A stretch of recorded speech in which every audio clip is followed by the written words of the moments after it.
Bienvenido nuevamente al plan de estudio de la Biblia llamado Año Bíblico. Recuerda que estamos leyendo todos los días la Biblia, 3 capítulos de domingo a viernes y 5 capítulos el sábado. Hoy justamente nos toca estudiar 5 capítulos.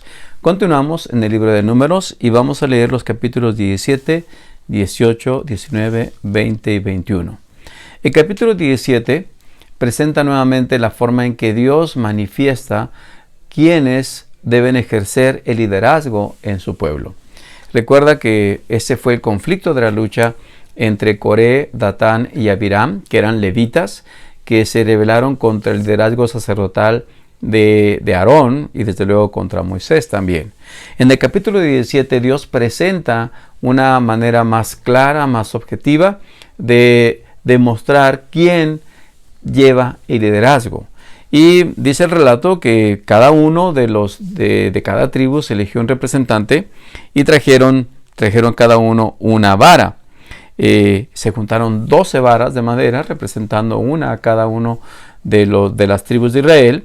Y entonces la orden de Dios era la siguiente, y dijo: la vara del hombre que yo elija saldrán brotes y finalmente pondré fin a las murmuraciones. Era una manera de decir, ya, de esta manera va a quedar evidenciado quién es quien debe ejercer el liderazgo, quién es el hombre que yo elija. Y dice la Biblia que esa noche las varas fueron colocadas y al siguiente día, cuando se fueron a ver las varas, nota lo que había ocurrido con la vara de Aarón. Dice que la vara de Aarón, el que oficiaba en el sacerdocio, dice, había retoñado, había echado brotes, había florecido y sobre todo producido almendras maduras. En una noche, la vara de Aarón, esa vara que quizás había usado muchísimo tiempo, esa vara que le había ayudado en los milagros, en las plagas y todo el camino, esa vara dio frutos, dio almendras maduras de una noche a otra. Era una forma en que Dios finalmente puso fin a cualquier discusión sobre quién debía ejercer el liderazgo en su pueblo. El capítulo 18 presenta los deberes de los sacerdotes y de los levitas.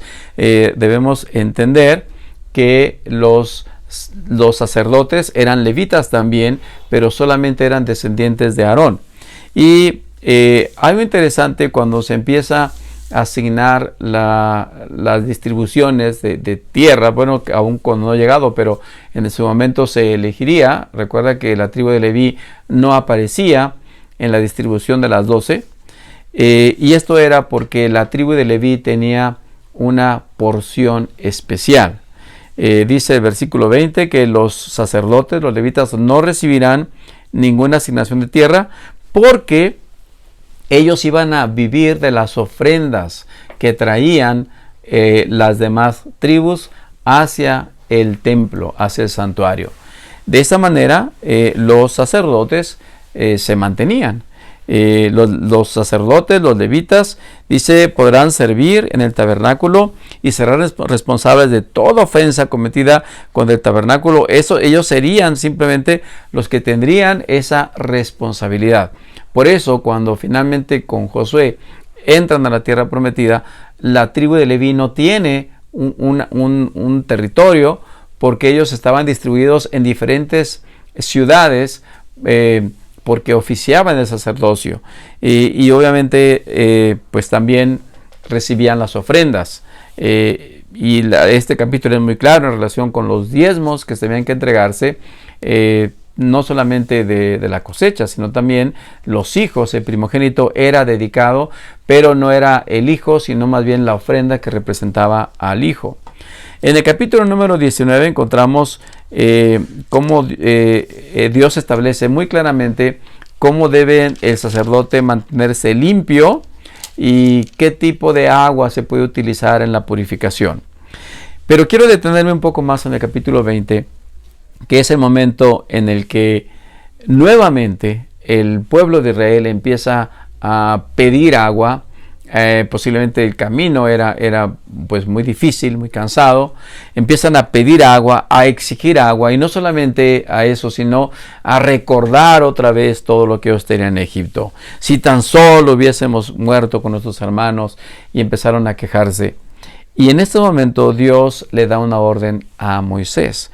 En el versículo 8 dice: tú y Aarón tomen la vara y reúnan a toda la comunidad en presencia de todo el pueblo. Háblale a la roca y de ella brotará agua. Esta es la indicación. Háblale a la roca, no golpea la roca. En Éxodo 17 Dios ya había dado indicaciones de que tocaran la roca, golpearan la roca, y de allí salió agua. Pero aquí la indicación era: háblale, no tócale ni golpéala. ¿Qué hace Moisés? Bueno, no se justifica en ningún momento, pero Moisés, posiblemente por el cansancio, lo que hace es que golpea la roca 2 veces. Desde luego el agua salió porque había una necesidad. Sin embargo, esto se convirtió en el punto que de alguna forma marcaría la vida de Moisés. A partir de este momento, Dios le dice: como no confiaste en mí, como no le hablaste sin lugar de golpearla, debiste haberle hablado. En lugar de eso dice: no entrarás a la tierra que les he prometido. Y esa fue en cierta manera, digamos, la consecuencia. Más adelante tenemos la muerte de Aarón. Aarón sube juntamente con Eleazar. Se hace el intercambio de las vestiduras de Aarón, que era el sumo sacerdote, a Eleazar, que era su hijo mayor. Y entonces él iría a portar las vestiduras que tenía Aarón. Y finalmente dice la Biblia que allí muere Eleazar y muere Aarón. El pueblo le llora durante 30 días. Finalmente el capítulo 21 presenta la forma en que Dios empieza a manifestar su poder al derrotar los diferentes pueblos que se van presentando. Algunos de ellos pues se les pide permiso para cruzar por su territorio. La mayoría pues no lo hacen, y finalmente la orden de Dios es: si no te permitió, destrúyelo. Y finalmente vienen las primeras victorias en el capítulo 21, versículo 23 en adelante. Las primeras victorias contra los pueblos que estaban ahí, como el rey de los amorreos, y de Sehón y Og, que eran de los reyes que estaban en esas tierras vecinas. De esa manera terminamos este análisis de estos 5 capítulos.